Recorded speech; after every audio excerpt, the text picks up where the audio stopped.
The topic of my talk is going to be La promesse augmentée, and this is French because it's the title of a book that I wrote some months ago, and in order to show how companies have to adapt to the new consumer demand, and that's what I'm going to talk about today. So, is CSR a trust? Like we've been talking earlier, CSR, and among CSR, of course, purpose is among the CSR issue, or is a business issue. And I want to start my talk by talking about Barbie. So Barbie, this big American company, and there are many men here in the assembly, but I think that even those men with their sisters or with Ken has played with Barbie when they were young. And I did buy some Barbie, not too many, but some Barbies to my daughters when they were young.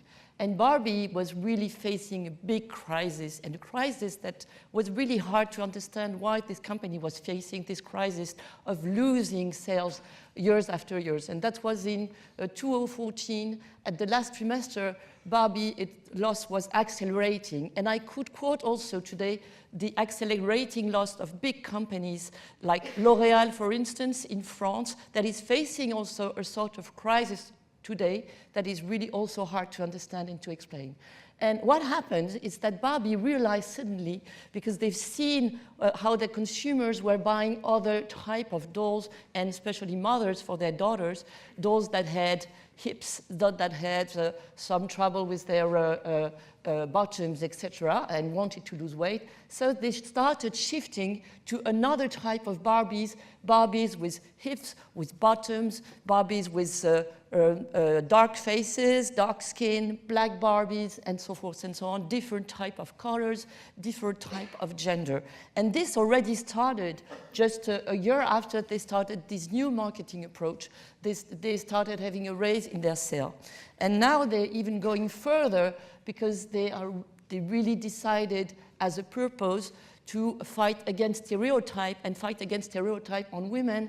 And you can see some of the campaigns. And I think one of the interesting things in the way they started working on the stereotype is that they're trying to make famous women, to make some women famous, but they are not famous women. They are contributing to value some women that are engaged in some jobs that are mostly reserved to men, or has been much more reserved to men, and in order to contribute to the change of the representation of women. So this is their purpose. So what's happening with consumers? Those consumers that are abandoning the brands they've been valuing for so many years. Consumers, of course, they still want the basic relationship. And what is the basic relationship? The basic relationship is, I want to get a product that is producing what I'm buying, what I'm paying for. So I want good cream, I want to have safe food and with a good taste. I want to have a safe car, of course, that is driving well. But now, people don't want only this basic relationship. And what is going to make the difference and what is going to make business sustainable, and we talked about that earlier with the precedent talk this morning. People want all of this, not one point of those. They want also the product that they buy to be good for the planet, because they realize that we are destroying the world. We are destroying now what will be the place where their children will live. So they want to contribute, like the way I was saying, I want to contribute to a better world. That's exactly what consumer wants to do, and that's what also stakeholders are waiting for companies to do, all of them in their different jobs. But people are waiting, and mostly we talk a lot about millennials a bit earlier, because it's even bigger with millennials. They want company to be involved in for the planet, involved for to save the bees, involved for climate warming, involved also for their co-produce and what they would do with their co-production, etc., waste use, and so forth and so on. Oceans, we know that oceans are almost and will be soon more filled up with plastic than with fish. People are aware of that, and through the social network, they keep discussing about this, and they're expecting company to bring answer to that. And I would take another example that we've been following in France quite closely, but it's all over the world. And I just come back from Korea, and I could see that also in Korea, in terms of cars. people are not now buying hybrid cars. And it's Toyota who decided and started. In France, we have big company producing cars for so many years. And they were listening to their consumers. And consumers were asking, we want cars that are safe, but that go fast. And we were very much into a more traditional diesel model in France. And they completely miss listening to what NGOs, stakeholders, other people were asking if they really listen to the small signals that you can see also through the web. And we completely failed in France to create cars that were less polluting, cars that were less impacting on global warming. And now there is a real acceleration on the market in France, but all over the world, in the demand for this type of cleaner cars that consumers feel that they contribute, so they have a more satisfactory image of themselves when they buy this type of product. So what I call this, and it's the name also, it's treated in my book, it's the augmented demand, because the demand now, the marketing demand, and the demand, and we've talked about that earlier with Melissa also, of the employees in company is also to have an involved and an engaged company also in sustainable issue. And this augmented demand is really what now companies are facing in their market, in all markets. And this is very important in our more traditional business in working on consultancy for companies, because it means that what used to be only on the corporate side of CSR now needs to be also transferred to marketing and transfer in order to build positive and impactful brand that are building a more sustainable world and a more contributive world to the future of our children and our community. So we are a little bit ambitious at LinkUp, and we decided that we're going to refund the marketing approach. Our new 4 Ps, because in the school where I learned marketing 30 years ago, the 4 Ps were a bit different. And we think that now the 4 Ps people need to think about and work on is product, but we will come back to this intrinsic quality, product quality, people with ethics, planet, environmental impact of the production, and purpose. And purpose, as you would see for us, goes really step by step. But if Barbie would have been working in supporting women and in showing that they want to help those women emerge in order to give a way for young girls, I think that if Barbie was not changing really its model in giving an image of women, it would not have worked. So purpose needs to go after the 3-4 steps that we see here. First step is the product.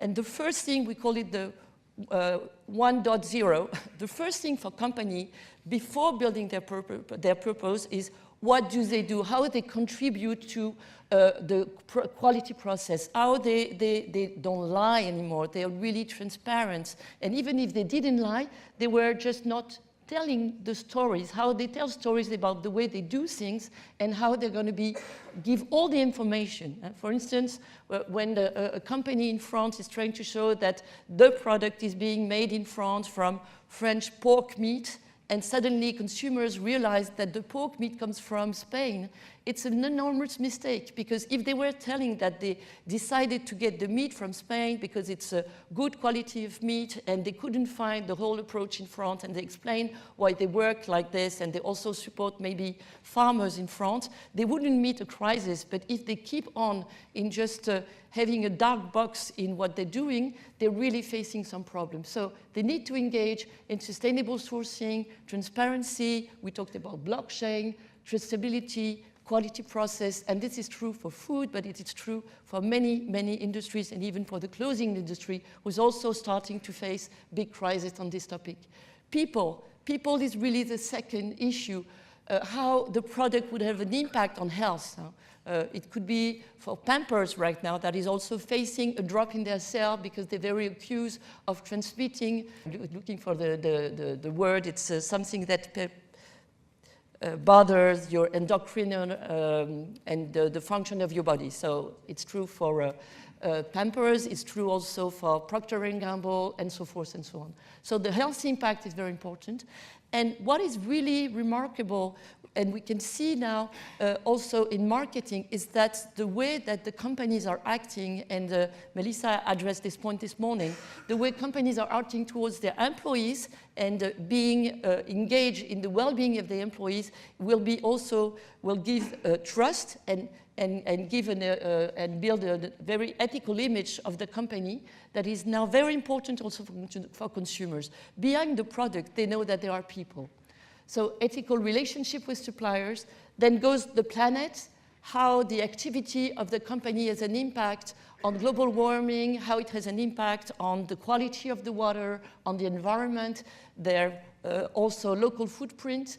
And then when the companies and when the brand has really addressed already those topics, of course, purpose is very important. And purpose, very linked to the DNA of the company, is going to further enhance the trust and also the aspiration to be faithful to the product and faithful to the company. And this is the new, very powerful company marketing, according to us. And how does this, can this be told to consumers? Because there are so many things. We've been talking about global warming, local impact, impact on health, etc. And advertising agencies are just saying we want a unique selling proposition with 3 RTBs. So how do we deal with that? And the way of dealing with that is using more and more PR, using also the power of all the social network and the power of, we call it the soft power of peers. The soft powers of peers is becoming the strong power for brands. And it really, I think it's really moving a lot the way that marketing and communication should be supported down the road and should be deployed. So for PR companies and at LinkUp, we work also on communication, not only on the consulting.